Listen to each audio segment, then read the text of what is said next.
Ladies and gentlemen, thank you very much for joining us this edition of Leak Project. I'm your host, Rex Bear, and tonight we have guest Diane Corcoran with us. She is an R.N., Ph.D., a retired Army colonel, and president of the Board of International Association for Near-Death Studies, which is a global resource and support organization for people who have had near-death experiences or who would want to understand and support friends or maybe family members who have had them. Now, she became interested in NDE phenomena back in 1969 as an Army field nurse in Vietnam. And when injured soldiers first started telling her about them, it made her really more interested towards this subject. Now, she left the military to pursue her doctorate at the University of Texas in Austin and to continue her interest in NDE phenomena. Now, thank you so much for joining us, Diane, here at the Leak Project. How the heck are you? I'm great. Glad to be here. Yeah, it's really nice to speak with you. You've got a fantastic website. I mean, really the go-to source, or I guess you could call it the Encyclopedia Britannica as a reference point to NDEs. This is incredible. So if you would, for our audience, please just tell us a little bit about yourself, and then we'll segue into the NDEs. Yes, I was born in Rochester, New York, and initially went to nursing school there and went to Vietnam right out of nursing school. And, of course, that's where I first saw my first NDE, or I didn't know what it was at the time, and spent 25 years in the military, bouncing here and there, and had 2 tours in Europe, one in Vietnam, and really enjoyed the time I spent. And now one of my focuses is to look at veterans and these young Iraqi and Afghanistan vets, knowing that they are having lots of NDEs and nobody's there to listen to them. So I'm trying to build a support system that's special for them because they're not as eager to reach out and find information as other people may be. Absolutely. Now, obviously, that is a pretty good place to go as far as a source if you want to talk to people that have had NDE experiences, because in the military, that just makes perfect sense. So when you really started diving into this, I know you put a book together called When Ego Dies, and I'd like to talk about that in a moment. But what are one of the connecting points that most people, or maybe everybody, has had when they talk to you about these NDEs? Well, there's about 15 characteristics that are universal, regardless of your religion or lack of religion or culture or education. So they have 1 or 2 or 3 of these characteristics, and there are some lifelong after effects. It's not a trivial experience. People who didn't get to share it sometimes as a child, 50 years later will remember everything in detail. And that's why it's so critical that we have parents and teachers and, medical folks who are there to listen and let people own their own experience, because it's a life-changing experience. I'm sure that it is. Now, what are a couple more things that you would say are universal that people have when they go to the other side or get close to it?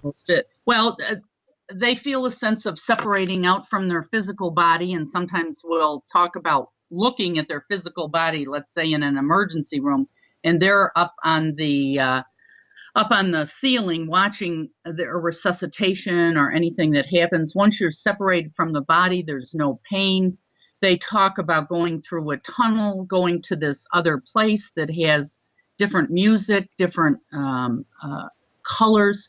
I think one of the most striking things for me early on, and especially if you hear it from children, is that they meet departed spirits from their own family or group and are told all kinds of amazing things that they may not have ever known.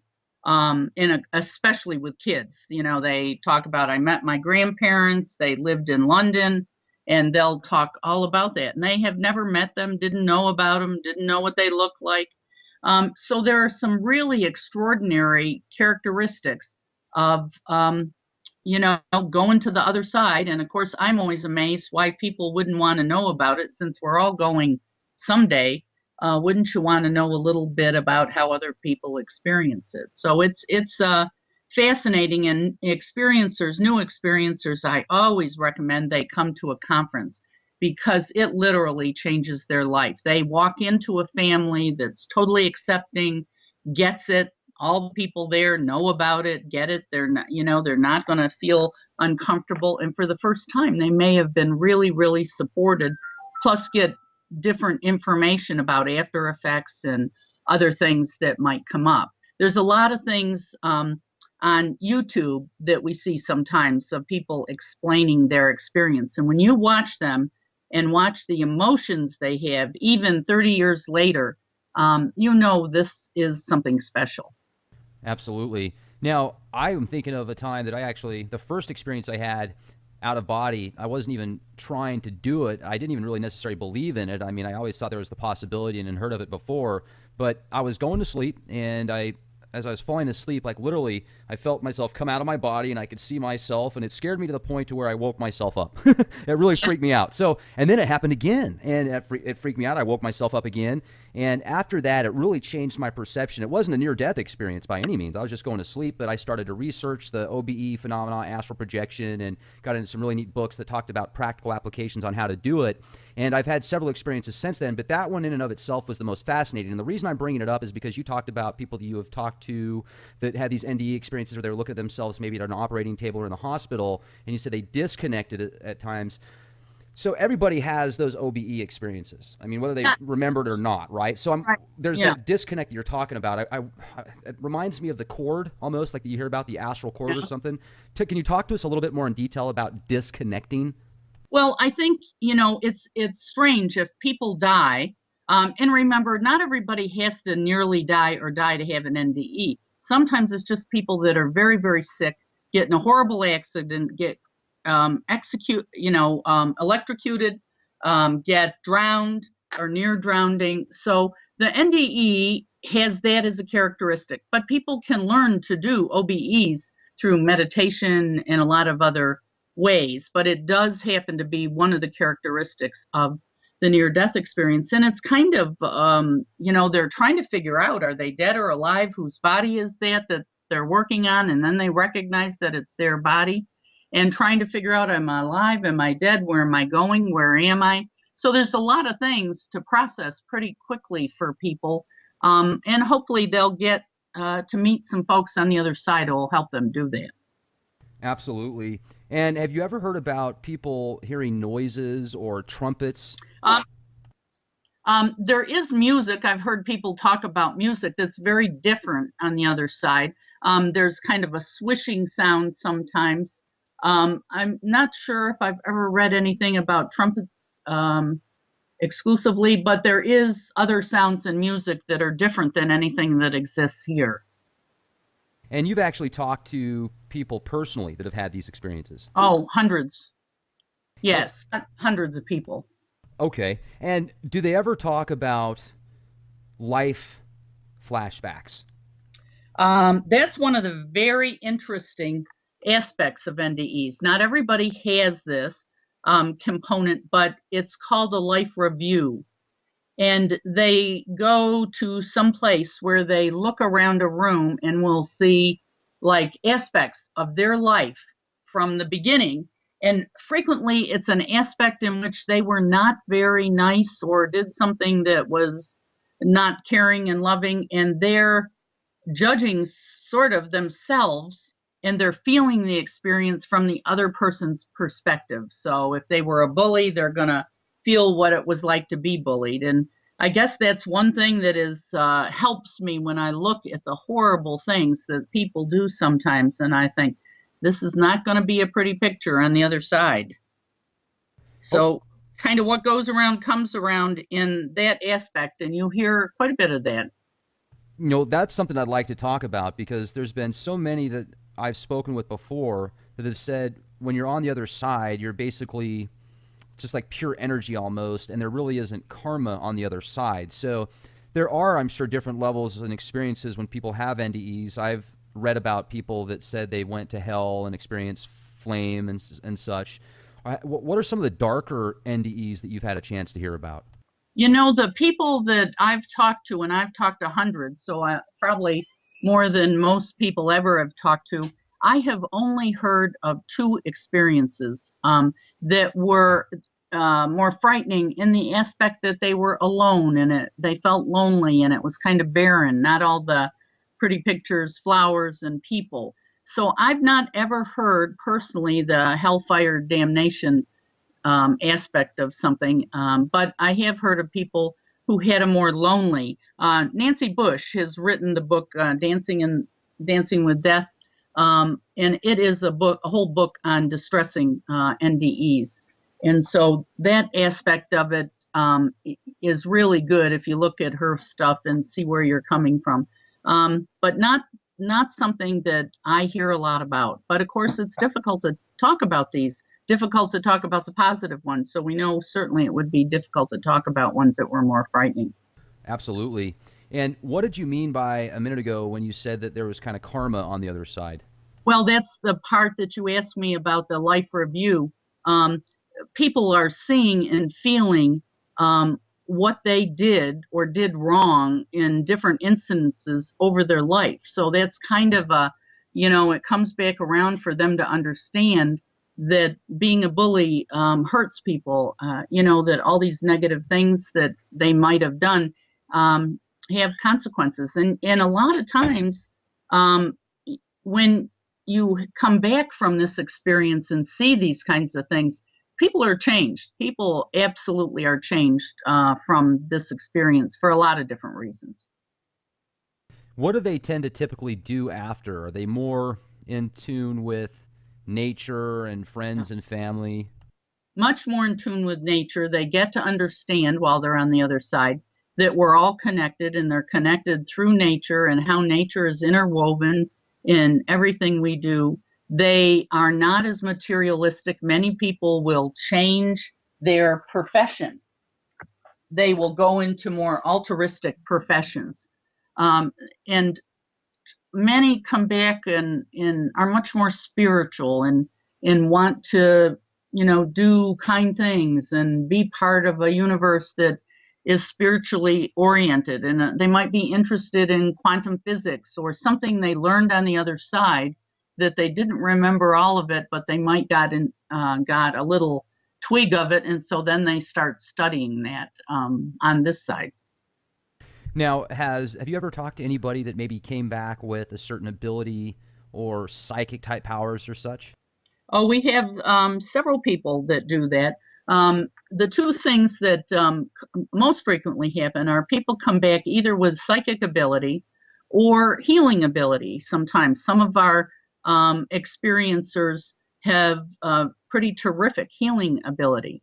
And so that's a big thing that happens to many, and that in itself is kind of scary for people, and it takes time to integrate all these things into your life, to look at the different aspects of things that now are entirely different for you. And many of them will say it's all about love, it's all about unconditional love, because the light that they see and they walk into that they talk about is so powerful. And sometimes they will talk about a significant religious figure, but the light of unconditional love is something that, regardless of what you've got going on in your life, and you might have a lot of kids, they will say, I just wanted to stay and bask in that. It was just the most powerful, wonderful thing I've ever felt. Now, do you have any personal family that has ever had an NDE? I actually do have a nephew that had an NDE as an infant, and I recognized it early on from him. And with children, one of the things that you can recognize is they have really increased vocabulary. He was only about 18 months old when I noticed this, and he started speaking in these big words and sentences that I couldn't imagine how he knew how they fit together. And, kids in general see spirits and are pretty comfortable with that. And these imaginary children are not really imaginary children. They're spirit children that may be coming into their life somehow. So I talked with him many times, and he would tell me about the light beings talking to him and, all the different things. He's 23 now, and he does not remember any of it except an incident. When my father died, I came over, I was staying with my mother, taking care of her. And I told her that she should not be frightened or scared if my father should show up, because that happens to a lot of people, and they see their loved ones in spirit form and sometimes communicate with them. And she just said, I don't believe in any of that stuff. I just don't think it's real. And so I said, okay, I just wanted to let you know. And my nephew, maybe he was 3 at the time, followed me downstairs, and the first thing he said was, "Aunt Diane, I see Grandpa here all the time." And I said, "You do? What does he look like?" And he said, "Well, he has that old gray sweater on, and he looks just like Grandpa, but he's not so thick." And he described, I said, "Well, do you talk to him?" He said, "No, we don't talk, but his ideas come into my brain, and I can just think about it, and it'll go into his brain," which is, of course, telepathic communication, which is what most people talk about happening. So, I mean, he probably never, ever would have talked about that unless somebody had mentioned it and said, "Well, this is okay to know about this." Have you been able to find out what it's like on the other side? Well, from what people say, it's, they're wonderful nature related things. People are whole and healthy and don't carry the burdens of what has happened here. And even people who have been amputated, had amputations, had really tragic illnesses or disfigurements, are whole again and happy and healthy, and apparently lead, from everything I've heard, a very interesting and caring and loving life there. I just wonder if it is something like here, but happier, where you wake up, you've got the opportunity to go, ride your bike that day, and then get back, get ready, go out and have fun and explore, or is it, do you go to work? Is there it's just very interesting and fascinating. I think there's something. I think it's probably more creative and intuitive and thinking, and maybe looking at paths of and helping other people. People who are crossing over. There's always that aspect of it, because when people are dying, they typically report having people, many times relatives, come for them and help them cross over. So I think many times they just talk about the sense of being so loved and comfortable in that world, even when they've been told things that might happen in the future if they choose or are sent back, that might not be so positive, but they really frequently just don't want to come back. Yeah, it's interesting. Another thing, too, that I've often wondered about the other side is when somebody has these NDE experiences, have you been able to keep track on what actually caused it, and then what the effect was like? For example, we've talked about some of the universal things, but have you noticed if somebody was maybe in a car accident and they got burnt on their entire body, or a lot of their body was burnt, they had an experience of being in a hellish type place? I know you said you haven't had any encounters like that. Let's not even say hellish place, but let's say a different type environment versus somebody that just went in their sleep or something and then got back out of it where it was more peaceful and blissful. There doesn't seem to be a relationship between the kind of experience somebody has and how they had the experience. There's many different situations. It might be an operation. It could be a near drowning, all these things. And so there are a lot of different circumstances, and not a relationship between why. The question I get asked most, why do some people have them and other people don't? And we simply don't know the answer to that. You can look at it and you can look and say, okay, these are really terrible people who've done bad things in their life and they had good experiences. Now, they typically don't stay bad people and continue their life in that way, but we don't know why certain people have them and certain people don't. Okay. Now, and I know also at the beginning of the show you were talking about different conferences and how important they are. Do you have one coming up here at the end of the month? We do. We on the 29th of July till the 31st, we have a conference in Orlando, and it's going to be a fabulous conference. It has some researchers, a lot of experiencers, international folks. We have about 10 international folks coming to talk about NDEs and their culture. And we run a healing clinic at the same time, and we probably have one of the best bookstores on NDE literature that you'll ever find. But for people who are really trying to sort this out and really just think they might have had some experience but don't know, that is the place to come. I can't tell you the number of people that I have really recommended that they go to the conference, because there's all kinds of meetings and people there to talk to about it.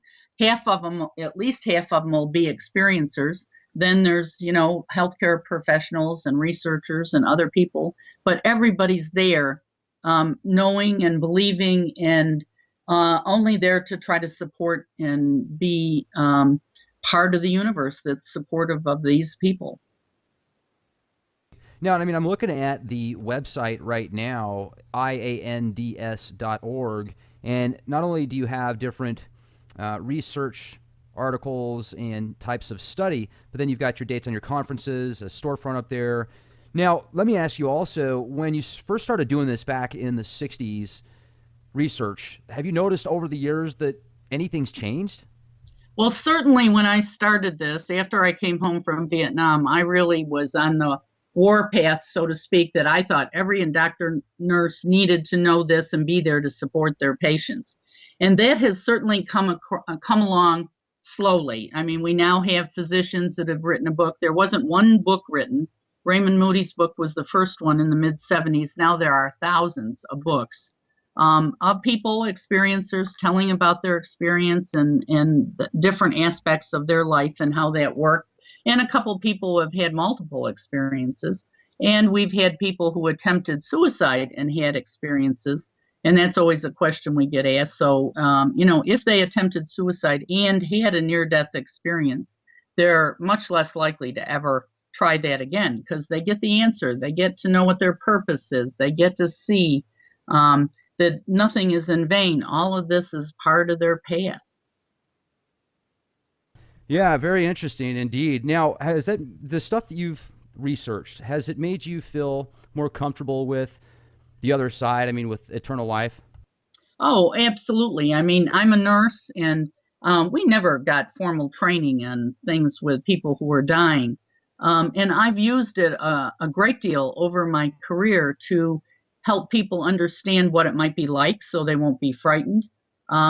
I've helped parents who lost babies and had to reconcile that. It was a precious baby. How did and why did it die? And I've used the near-death experience to try to explain some of those things. So certainly it's made me a believer, and it's made me investigate and think about a lot of other things. And I think, like a lot of educational areas, the more you learn, the more you realize you don't know. And of course, now there's big areas of consciousness being studied, because if you can have a near-death experience when your brain's not working, then it's not chemically oriented or part of the brain. It's part of the consciousness that exists outside of the brain. And so that's a big breakthrough that people are looking at and studying now. Okay. Wow, that's fascinating. I certainly appreciate what you're doing. And could you tell our audience a little bit about your book? Well, the book I wrote the foreword to is a group of people in Houston that are all experiencers, and they wanted to get together and tell their story, which each of them did. And it's there are a bunch of great books now, but that is a great little book that talks and lets people own their own experience. And that's the most important thing you can do for anybody, is just let them own their experience and see where it takes them, because it does change your life. You are not going to be the same person after your experience than you were to begin with. And we see this all the time, people changing professions. And it unfortunately does sometimes increase the divorce rate, because if one of them is an experiencer and the other one does not believe it or cannot support it or really doesn't know what to do about it, then, that's a real problem. We also, just so you know, we have a email that I answer just for veterans, because I'm very interested in helping veterans with these experiences, and it's vethelp@iands.org, because there are many veterans out there that have had NDEs but are afraid to talk about it, and we want to provide support and help and education for them. And I have, at the conference, I offer free scholarships to disabled vets. They can come, and I will be running a couple of groups for veterans, and we really try to give them the opportunity to come, because many of them couldn't afford it otherwise, and to see and hook up with different people that they can talk to and get information from, and finally have an understanding of what happened to them. Yeah, absolutely. Well, you certainly do have an incredible life path, and I appreciate everything that you do. Now, before we close out tonight, is there anything that you would like to share with our audience that maybe I missed, or other things that you have in the foreseeable future? Well, I think the conference is a big thing, and I would have anybody who could possibly come to this in Orlando to come. There are a couple of free events, and for the first time, we're doing some workshops in Spanish, and we're going to have a workshop for children. So that's going to be different events. And we have groups all over the country. There are probably about 60 or 70 groups now in different cities all over the country. And you can go on our website to find out where they are. So if you want to check out one that's by wherever you live, you certainly can do that. And they are for the purpose of support and education, and letting you tell your story and getting support for it. Yeah, right on. Well, this has been just great. Folks, please check out IANDS, International Association for Near-Death Studies, and it's IANDS.org. Now, you've also got another website, don't you? Oh, I do have a Corcoran.biz website. I do, by invitation, I'm happy to go out to hospitals or organizations and do lectures.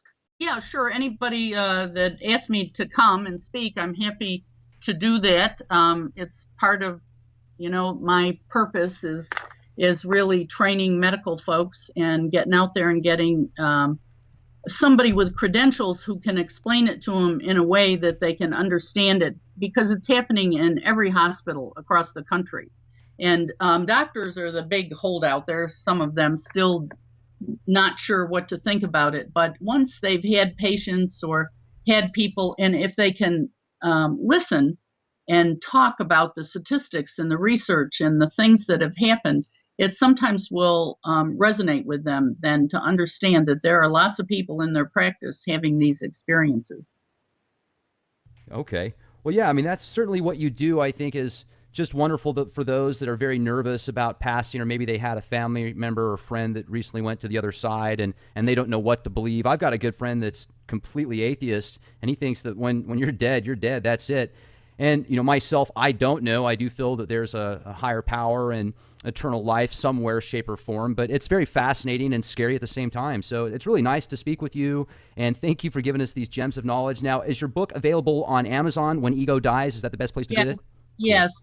Okay. And you can, any other kinds of things, you can call the office on our shopping cart. There are some books, and certainly we're happy to send people anything they need. There's articles, hundreds of articles on NDE on our website. So there's a lot of good information there for people to look at. And we want to reach out to the people in Orlando, and we'll have some people there that have the capability of reaching the other side. And for grief and bereavement, sometimes that's the only way to make it real for people, is for them to be able to contact the other side. And, ordinarily I wouldn't recommend people just doing this at a whim, but we have some of the best people in the country capable of doing that. And because it's so helpful in the aftermath of these tragedies. And I hope some of the people from the Orlando shootings, the parents, and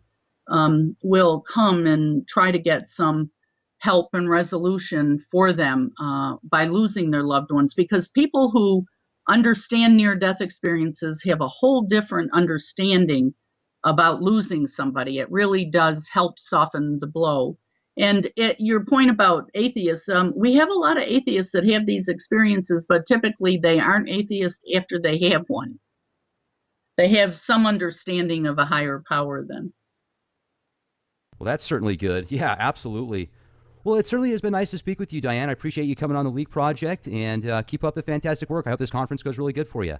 Yes, and if there's anybody that would like to talk to me personally many times after the radio shows, please do give them my email. I'm happy to respond and help them in any way we can.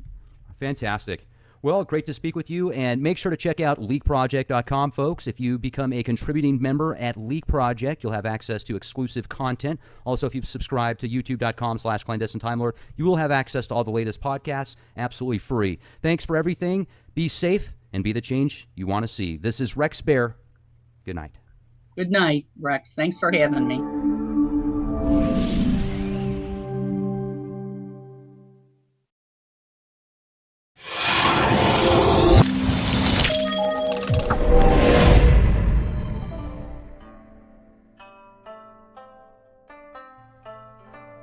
Ladies and gentlemen, thank you very much for joining us this edition of Leak Project.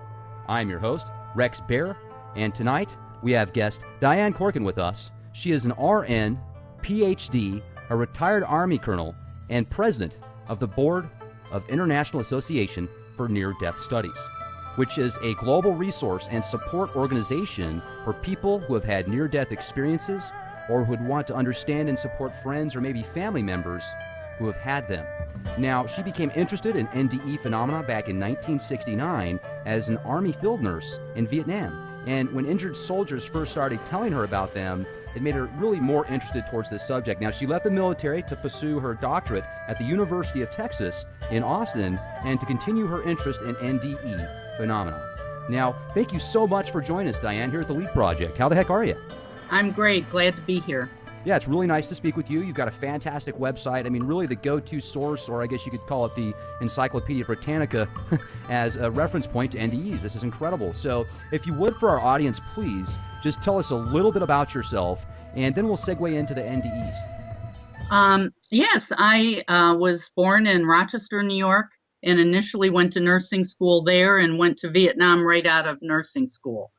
And of course, that's where I first saw my first NDE, or I didn't know what it was at the time, and spent 25 years in the military, bouncing here and there, and had 2 tours in Europe, one in Vietnam, and really enjoyed the time I spent. And now one of my focuses is to look at veterans and these young Iraqi and Afghanistan vets, knowing that they are having lots of NDEs and nobody's there to listen to them.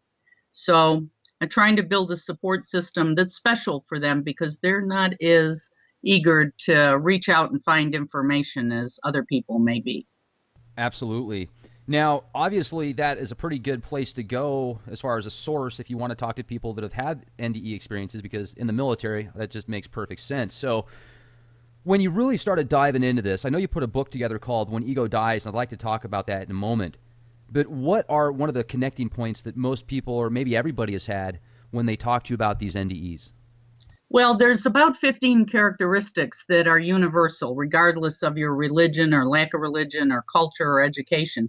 So they have 1 or 2 or 3 of these characteristics, and there are some lifelong after effects. It's not a trivial experience. People who didn't get to share it sometimes as a child, 50 years later will remember everything in detail. And that's why it's so critical that we have parents and teachers and, medical folks who are there to listen and let people own their own experience, because it's a life-changing experience. I'm sure that it is. Now, what are a couple more things that you would say are universal that people have when they go to the other side or get close to it? That's it. Well, they feel a sense of separating out from their physical body, and sometimes we'll talk about looking at their physical body, let's say in an emergency room, and they're up on the ceiling watching the resuscitation or anything that happens. Once you're separated from the body, there's no pain.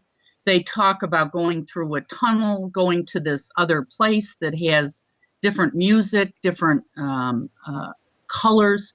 I think one of the most striking things for me early on, and especially if you hear it from children, is that they meet departed spirits from their own family or group and are told all kinds of amazing things that they may not have ever known.